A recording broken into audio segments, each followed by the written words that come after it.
I'm going to give a quick introduction, and then I'm going to turn it over to our presenters who are coming to us from Wraparound Services of Hudson County. So let me give just a quick background on why I personally am so interested in this topic and why I think everybody else should be as well. So this is a quick description of the residential services that are available today in New York State through OPWDD. There are still a small handful of people who are in specialty hospitals, a small handful who are in institutional 24/7 ICFs. But the vast majority of people who are getting residential services are sitting in supervised 24/7 IRAs. And some of those people, perhaps most of those people, need that level of service, but there's also plenty of people who I believe could benefit from less intensive services. And the advocacy over the past 10, 20 years has been mostly about how can we get more of this? How can we get more 24/7 supervised IRA? Because there's a tremendous shortage.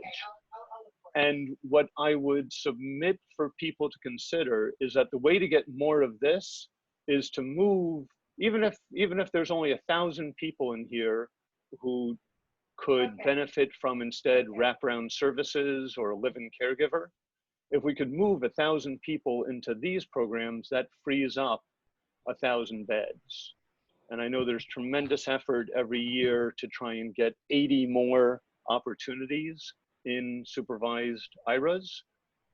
If we could focus our attention somewhere else, that might actually create more opportunities. So it's with that context, I will stop my share and turn it over to the good folks from Wraparound Services of Hudson County to talk about their program.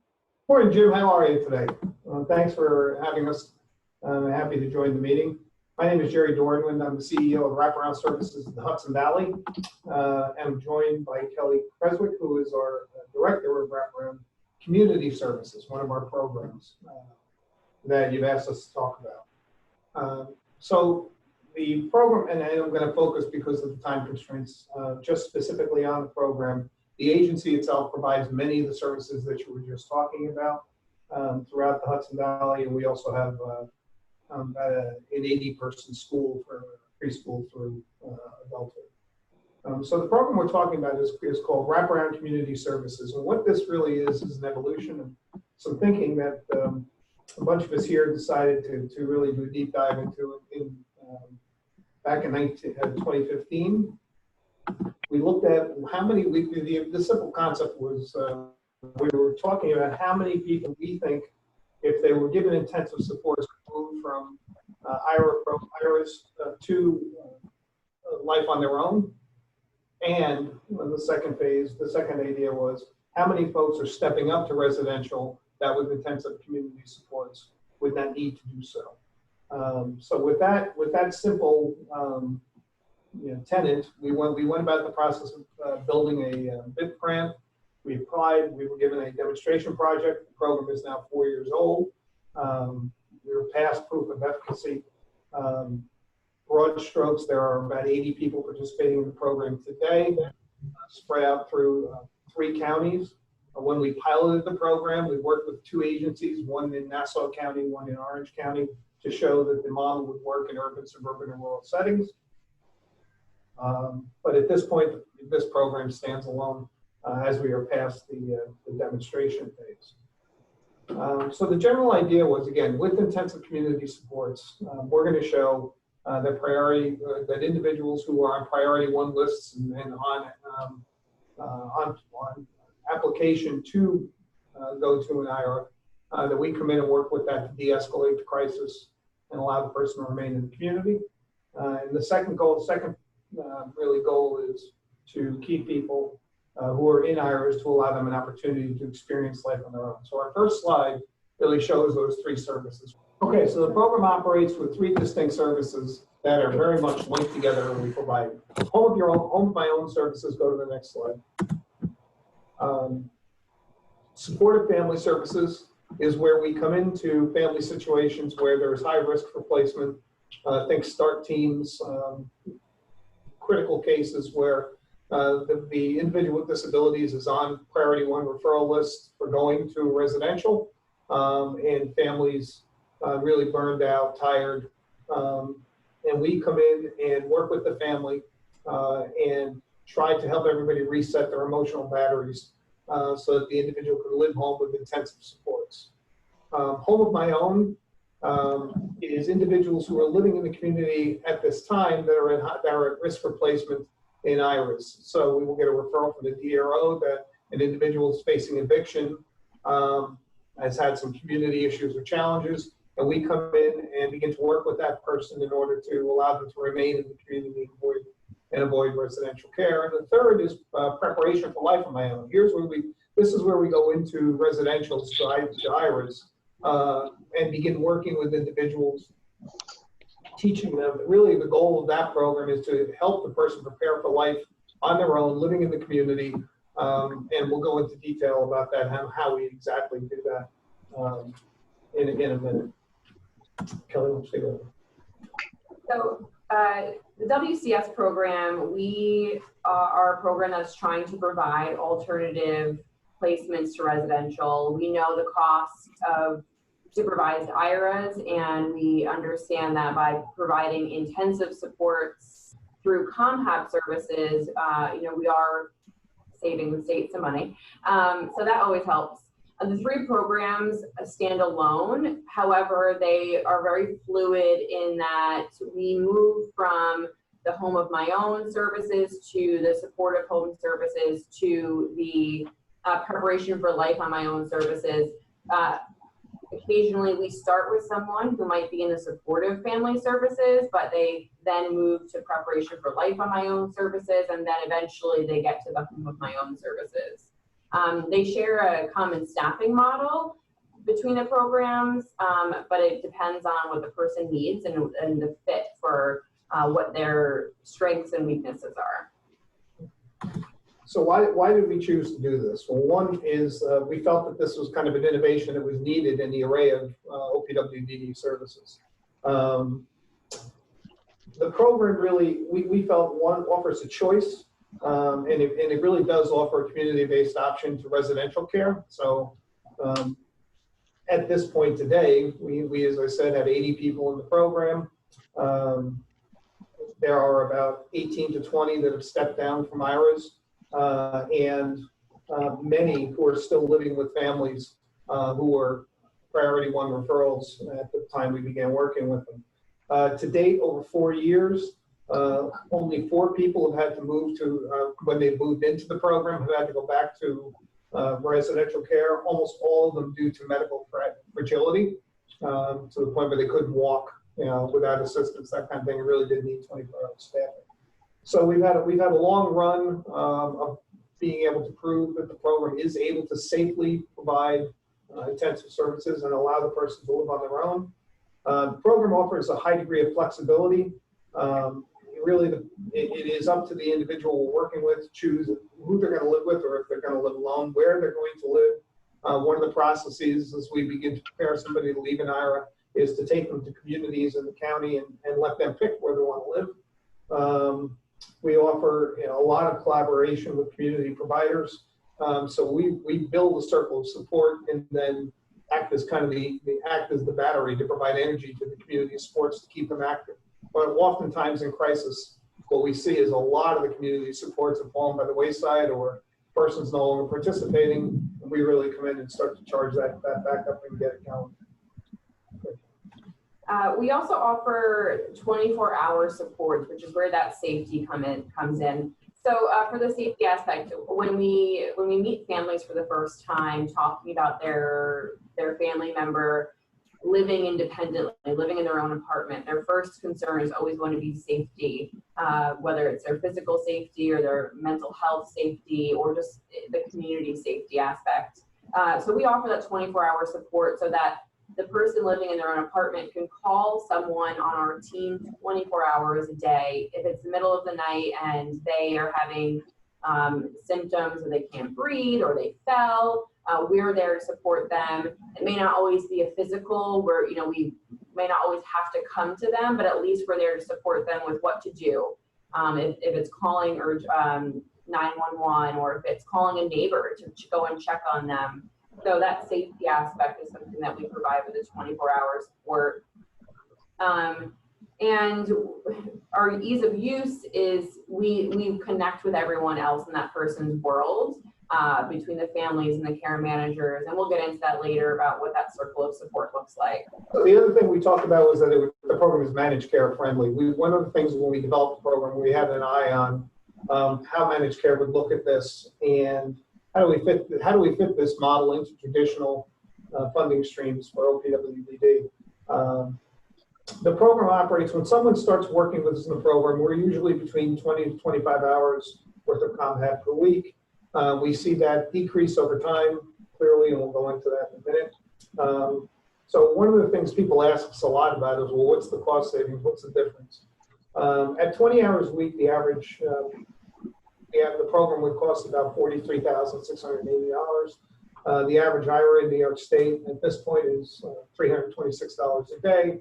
So they're just, if you're looking at that, just at that aspect, there's about a $75,000 differential between the cost of the wraparound program and working with the traditional IRA.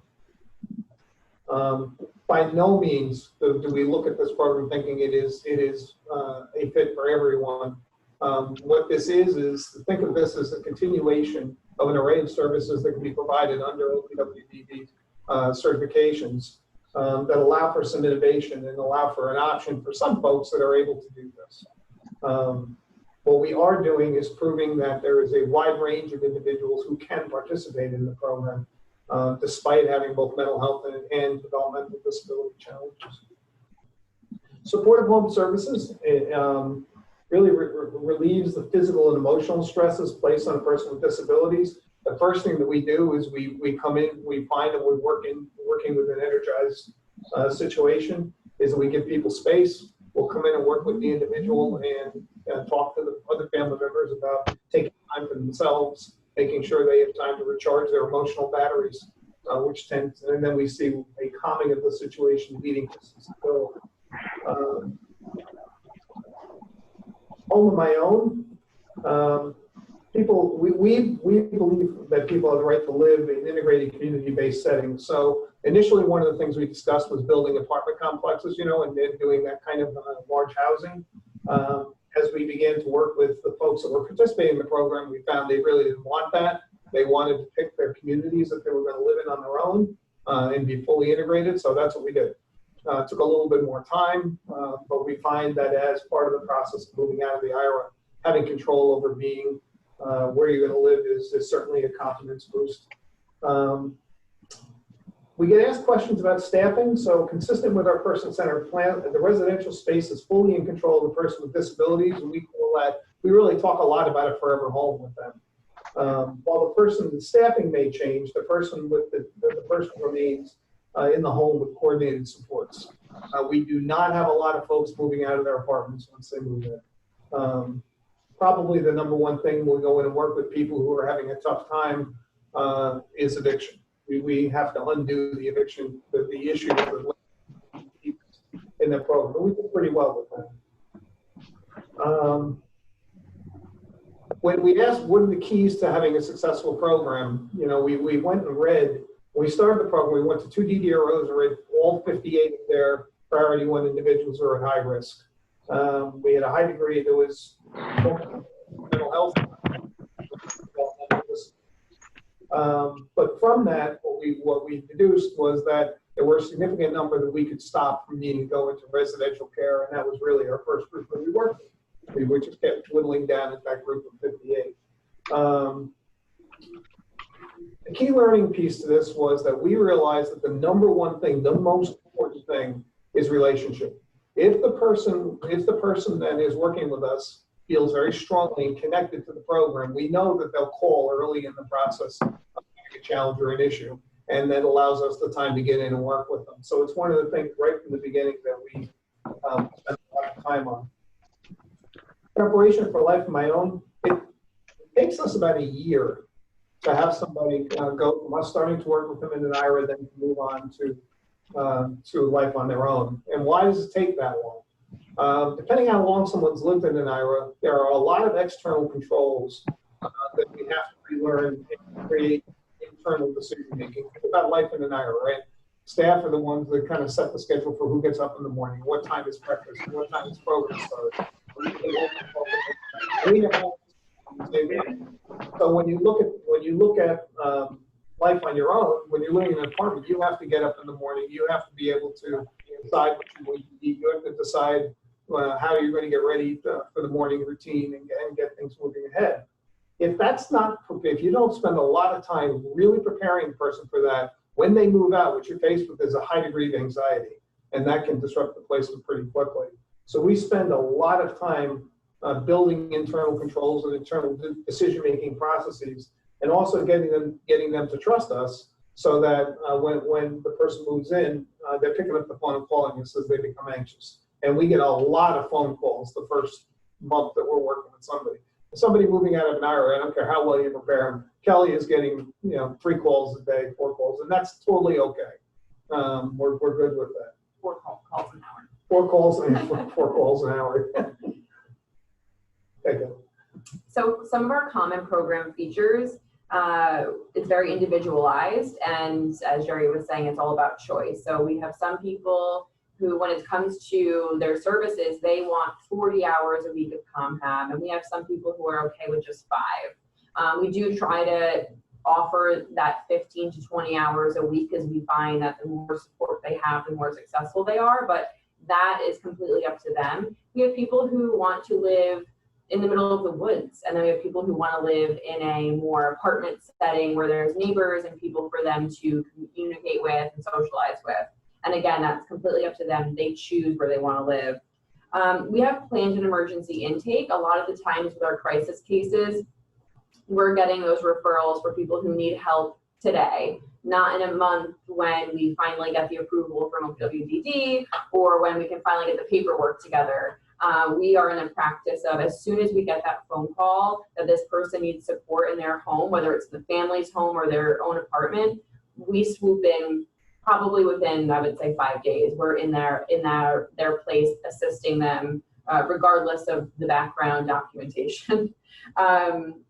Intensive in-home supports, again, we have that 24-hour on-call system, which is myself, coordinators, DSPs are a part of that, and our community liaison. That position's purpose is to support people with connecting with doctors and therapists and DSS and Social Security and HEAP and SNAP, and that person's role is to ensure that any community resource available to them, they're quickly getting connected to.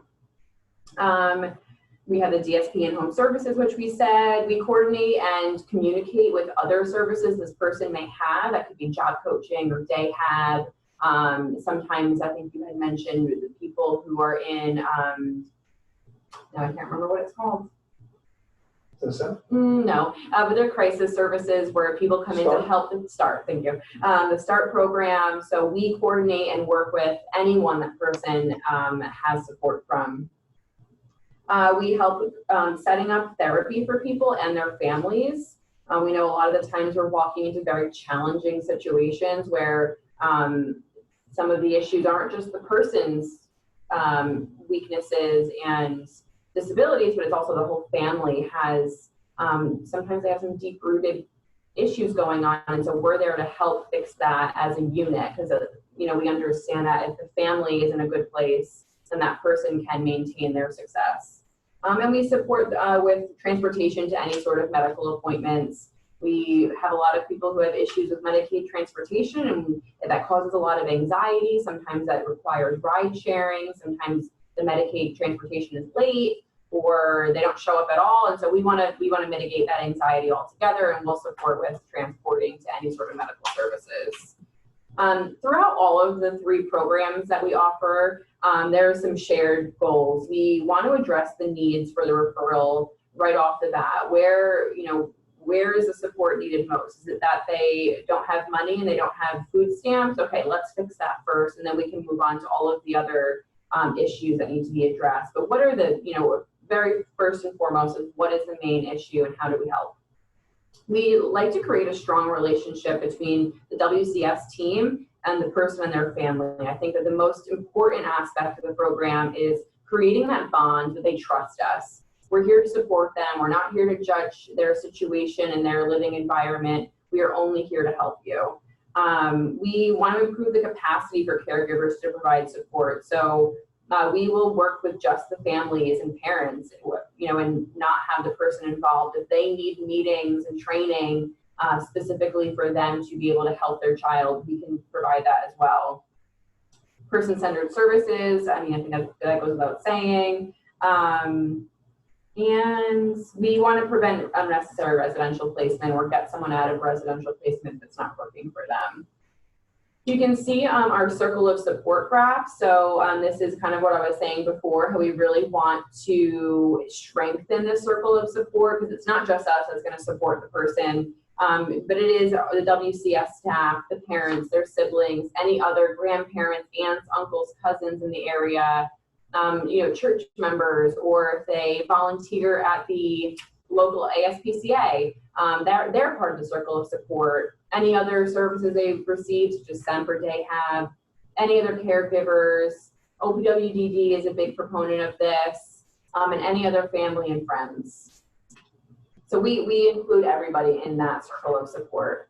So we look at the program, and we have what we really hold true to our core principles for the program. As you can see, the program takes on a lot. It is very much individualized and very much flexible in terms of what we can work with and how we work. There is a lot of voice and choice. We really emphasize the person participating with us in the program is making a lot of decisions. We have to build the self-confidence to be able to go live on your own. And one of the ways is by allowing choice.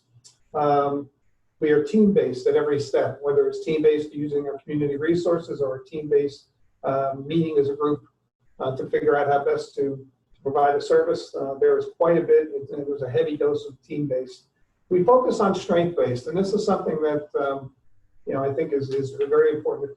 We are not interested in reducing problem behaviors. Not interested in it 100%. We do not focus on that. We're not interested in it.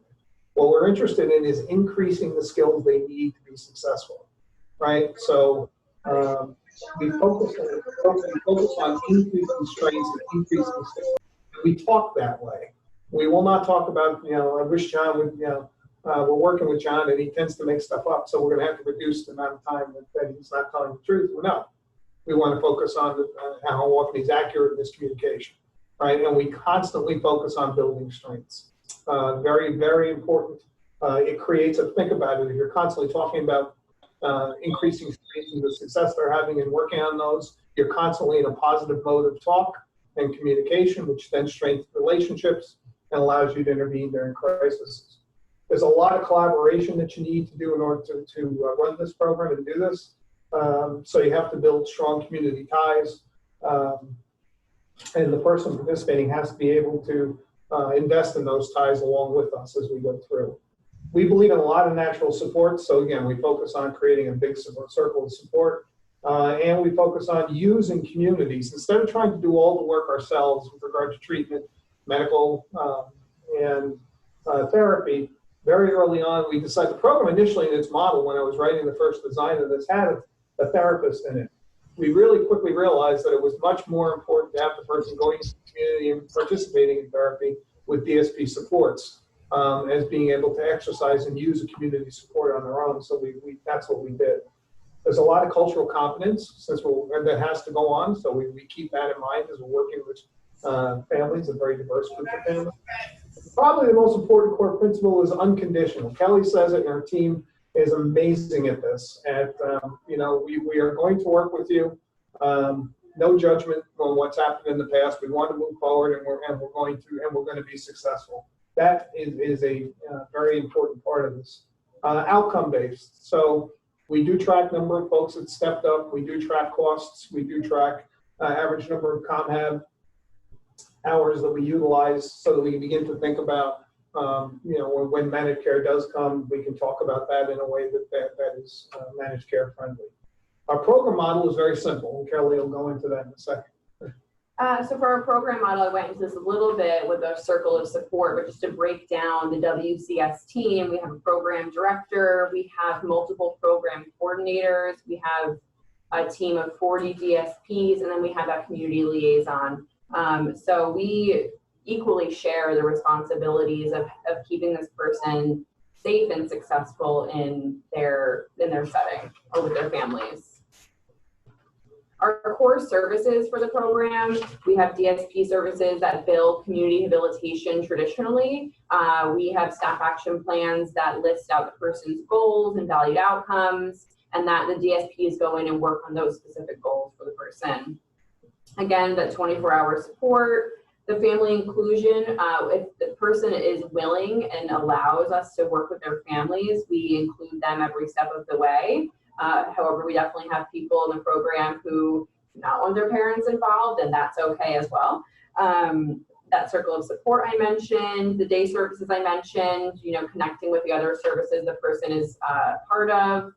We also have access to adaptive equipment and environmental modifications. The agency has a trade program, so we can support the person in any sort of adaptive equipment they need, whether it's something like a wheelchair or a shower chair, to something like an alarm clock that is accessible to them, or a phone or a computer that's accessible to them.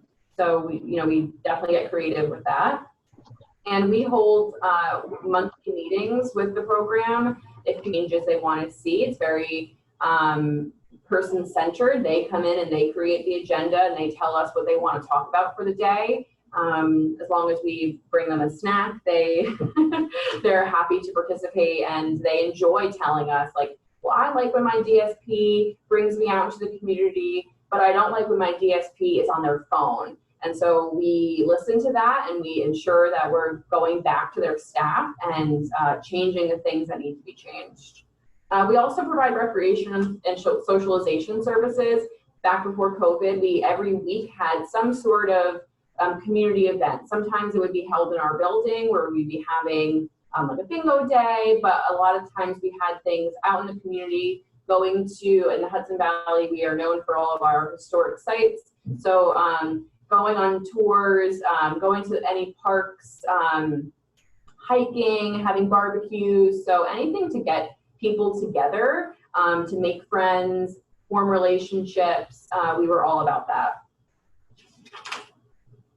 And our lessons learned. So through all of this, we're on year four to five. We've learned a lot of lessons about what works and what doesn't work.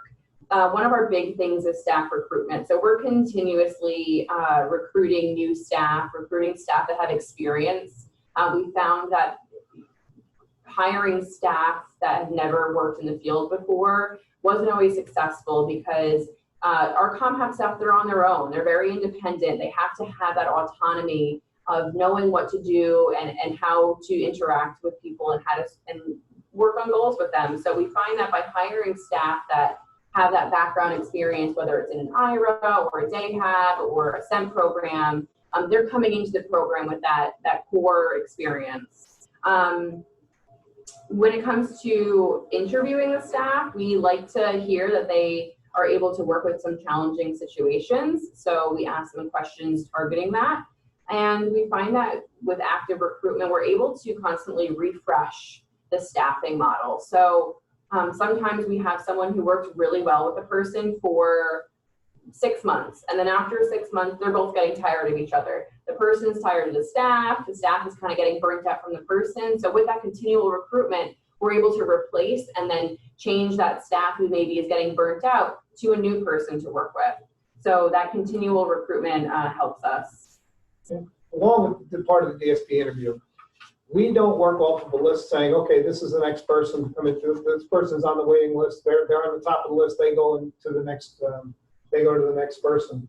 What we do is we pay attention. We match the DSP to the individual. So sometimes there may be an individual that's waiting longer than other folks because we don't have a good match. But we really believe strongly in fit and building relationships right from the beginning.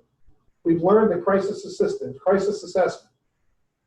We have to get, when we start working with a family or an individual on their own, or even coming out of an IRA, the very first thing we learn and look at are antecedents. What are the early warning signs the person is in distress? And that's when we become masters at that and act on that, and as we call it, antecedent management. We act on that antecedent when we see it and really train on that so that we catch problems in their genesis. We talk about de-escalation training. We train on behavior management on one-on-one de-escalation training in the community. And that's, again, part of our antecedent management. And how and when to call for help. We train everyone on how to get hold of this as they need to. Mental health challenges. One of the things we've learned early on was that we don't get a lot of calls relating to the person's disability and needing services in a crisis or in an emergency. We get a lot of calls that are heavily weighted with mental health challenges, anxiety, depression. There are many diagnoses that we're working with out of our 80 guys in the program, and a lot of our phone calls have to deal with challenges associated more on the mental health side. You have to have a strong relationship with the DDRO. Our DDROs have been great to work with. They've been good partners. They understand that when we need, if we're working with somebody and a crisis happens, we need to move quickly to approve additional ComHab hours. They've been good with that. Obviously, we've had to prove that those are real problems that we're facing, and we've done a good job with that. ESPs need a good working cell phone and a vehicle to provide services. As I said, matching is important. And really working with the family and training the family on what we're doing and why we're doing it is important so that they're comfortable and allow us entry into the house. We really have to be respectful to families when we go into homes about their environment. And again, that's the non-judgmental piece. So we just gave you a ton of information about this program, but we want to keep it time sensitive, Jim. So I hope we covered everything you want us to cover. Yeah, that's a fantastic run through. Really appreciate that. What I'd like to do is I'll exercise the facilitator's prerogative and ask you the first question. Suppose I'm a provider who's intrigued by what you've said and would like to do something like this in my area. How would I get started? Well, so a couple of things. They certainly can contact us and we'll work with them to help them develop a program. We are in no way looking at this as being inclusive. We're the opposite. More than happy to give other agencies resources and the ideas on how to go do this. But really the first thing you need, Jim, is the organization needs to make sure it has a couple of certifications from OPWDD. You need ComHab R, you need ComHab. Probably a very good idea to be an ISS to have that contract. We also, and be rep payees. Yeah, all of those things are really important to have in-house to be able to do this well. It helps if you can get a trade contract, because what that is a adaptive equipment lending program, and it really does help when you run into an emergency situation that you have access to. We have 3,000 pieces of adaptive equipment that we can loan out, so it makes a big difference. I did see a question about, someone typed it in, about how it's funded. So we're funded through community habilitation billing, straight through Medicaid. So all of our DSPs and the community liaison or the director and coordinators, if we're working one-on-one with that person, we're billing community habilitation. We ensure that their goals are inclusive of all of the things that we may be assisting them with. So that we're just straight funded by community habilitation. And if we're in the IRAs, we build ComHab R. That's why you need, you need both of those certifications. There was another question about medication oversight that I saw come in. Our community liaison, she will assist somebody with ensuring that they have their medications ordered, whether they're getting delivered, or ensuring that they're picking them up on time. She also can support with oversight of them filling their med box or calling to check in. Have you taken your medication today? That's where our adaptive equipment comes in handy, because we do have pill boxes that can alert us if the person hasn't taken their medication for the day. We'll get a call, or our community liaison will get that call. And so that is how we provide medication oversight. So 24-hour support, obviously there is no ComHab billing when you're providing phone support in a crisis. But because we're allocated the hours and the way the program is staffed, we allow for that cost to be built into the $42 an hour we receive from ComEd. There's a question about residents of Queens apply. So we cover 6 counties, and Queens, or any of the 5 boroughs aren't part of that. We cover Orange, Ulster, Putnam is probably the closest to Queens. That's a long way. Greene and Columbia, and Sullivan, I think. And so what we would do is, if an agency was interested, again, this is to train an agency. We train 2 agencies to do this when we develop the program. It takes an agency a while to ramp up to be able to provide the service, but early on in the negotiations, as we began to present this to OPWDD as an program option, one of the things that we agreed to was that we would fit all of the funding into conventional funding streams, which is a little tricky. So that if another agency wanted to start it up, they would just need to get those certifications to provide the service. There's nothing in the program that requires a special rate or special. I'm just wondering about the Nassau County Agency. Yeah, so Nassau CP runs a version of this program. You can certainly get a hold of Nassau CP and speak to them about their program. Yeah, so there were a couple of clarifying questions, and then I'll open it up to.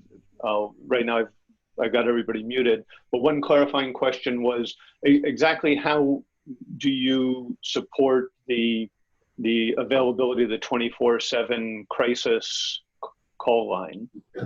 So our staff, we have the staff in the program coordinator, program director, and community liaison all have cell phones, and the individual has those numbers. They can call 24 hours a day and get a hold of us.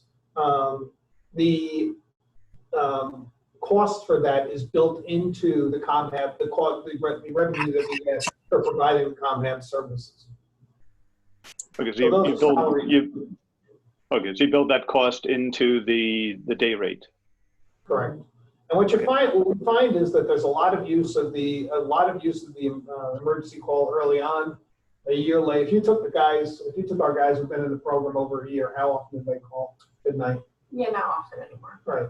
I think it really does. It really does. It's not as frequent as you think once you're with a group of folks over a year. Okay, and then there's a question about sort of the limits of this program. Do you envision it as something that could provide support to someone who does need 24/7 arm's length supervision? I think that we would be able to work with other community resources. We've had people who receive PCA services outside of their ComHab hours, and we just work with that agency to ensure that there's no gap in service. So we don't always provide the 24-hour DSP support, but we will work with other agencies to close those gaps. Oh, so do you have someone who fits in that category in the program today? I do, yeah. They receive services. Well, they don't have 24-hour support, but they do have PCA services outside of our support. Okay, last question before I unmute is, are you willing to provide the slide deck? The slide. The slide, sure. I'll send it to you. Okay, wonderful. And we'll get that on the Queens Council site. So I've provided everybody now with the ability to unmute yourself. So if people have a question. I have a question. Shoot.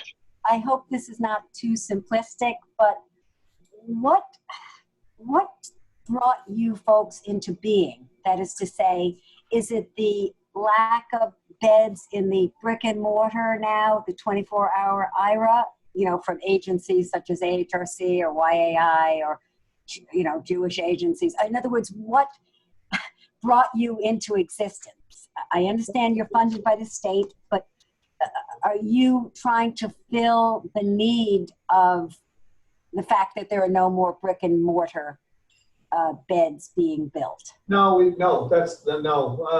This really came out of the agency does a lot of really kind of interesting, innovative things with their programs.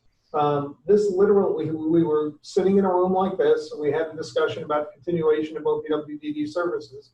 And what kind of jumped out at us was what would happen if we thought about some kind of intensive in-home services program, not intensive prevention like they have in OCFS, but some kind of intensive in-home services program that really was a relationship-based strength-building process. You know, could we stop the need for people to go to residential? You know, some of the folks, or could we allow some of the folks living in residential stuff? You know, I wish I had a more complex answer. It was as simple as that.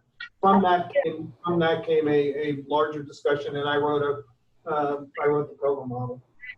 How different are you from an agency such as YAI or OHEL or HRC, you know, with IRAs?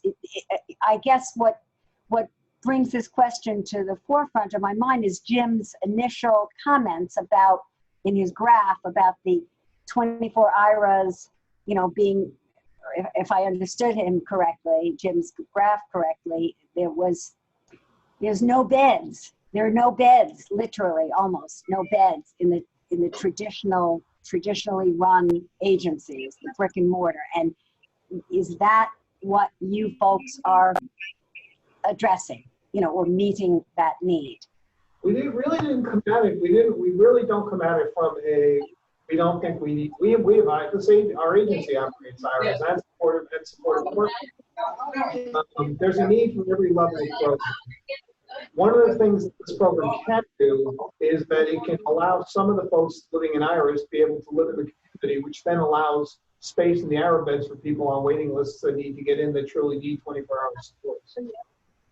Can you repeat that, please? Yeah, I don't think the program isn't looking to say we need IRAs. I mean, and what this looks at is there are some folks living in IRAs that can, with good support, step down from an IRA, then leaving beds for folks that truly need 24-hour support. Really, this program fits a niche, right? There really wasn't this little a space where we go back and look at folks living in an IRA and say, well, what about, you know, some kind of program model that really looks at this on a large scale basis and says, okay, how can we do this with conventional funding to move folks from IRAs who can do it onto life on their own? And it really is not, like I said, we believe that it fills a void in the system, in the scope of services in the system. That's how we look at this. Thank you. It's Lisa. Jim, I have a quick question. So I'm clear. So you don't really have any separate funding for the administrative coordination. You're just using the existing dollars that you're getting from ComHab or whatever OPW services you're already providing. Is that correct? Right. Yes. Yes. Thank you. That was one of the things early on as we were meeting. We went through, in 2015, we went through many interviews with OPWDD because if you imagine, there were two things that we were talking about. One was this is going to be, fit somewhere into the parameter of services. The second was risk, right? So OPWDD, and we had some real, how are you going to manage risk with folks that were living in this step down? So we had a lot of discussions about that and a lot of discussions about the fact that when we designed, the program model had to fit within the current cost structure of OPWDD because they weren't going to create a new rate or they were create a new program model. So that's why we built it on the legs of ComHab, ComHab-R, ISS, and so far so good. Gotcha. Thank you. Yep. I have a quick question. Sure. How are placements handled? Are they handled through OPWD and the care manager, or can people go another way to get in? So it's not so much a placement as a referral because we don't handle placements into an IRA, but the referrals come directly from the care manager or OPWD, depending on the level of crisis. I think our high needs cases, they come directly from OPWDD, but either way, we'll take the referral. We also get families calling us directly because they've heard about the program, or people themselves calling us directly. And then we'll just ask for the care manager's contact information to ensure we start that process of documentation and background. You ready? And then a quick follow-up. What's the geographical limitation of who can come to the program? At this point, further south that this program will go is Putnam County and Orange County. We would probably look at Rockland County also. But we are open to working with agencies to train them on this model down in New York City, and be happy to do that. Okay, thank you. I have one more quick question, and if you answered this, I'm sorry. How many people are you currently serving in this model? 80, about 80.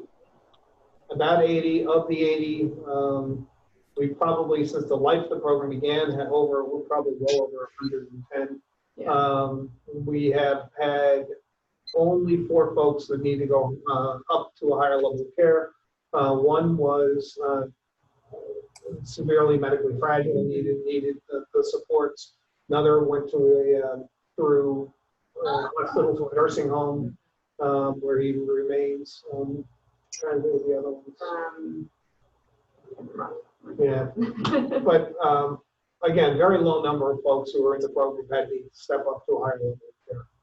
I know you guys do in Queens, but what other parts of counties are you also trying to do in the next future? We opened up last year. We opened up an Orange County office, so we began working with families in Orange County all the way in Rockland County. We began to work 2 years ago with Dutchess County and Putnam County. So we continue to expand the service county by county as we go forward. But again, one of the things that I would not for New York City. I would really like to see a New York City provider because there are regulatory challenges with that you run into with New York City that you want to make sure fit the model that you might not have upstate. Second question, just to ask, since due to the coronavirus, how are you guys handling this at this time? Great question. Initially, we saw a dip in the number of units provided. We're seeing it come back up. For our people who live independently and really needed the supports, it was business as usual. We ensured that people who lived on their own and needed support with grocery shopping and appointments and keeping their hygiene and the safety of their apartments up, we provided the same amount of hours of service as they were used to. We did see a lot of families choose not to have services at the time due to the safety reasons. And then we had a lot of people who lived in residential settings that comp have our piece. Their residential placements were not allowing them to receive services. But we are seeing that open up again, which is we're happy to have. Thank you. Okay, wonderful. So I really want to thank you for making the time to present this to us today. People like to use the phrase a lot about a full range of service to meet the full range of need. And I think your pilot program represents something that could be an addition to the range of residential services that are available to this population. So appreciate you coming in today. Thanks, folks, for having us. Take care. Be well. Thank you so much.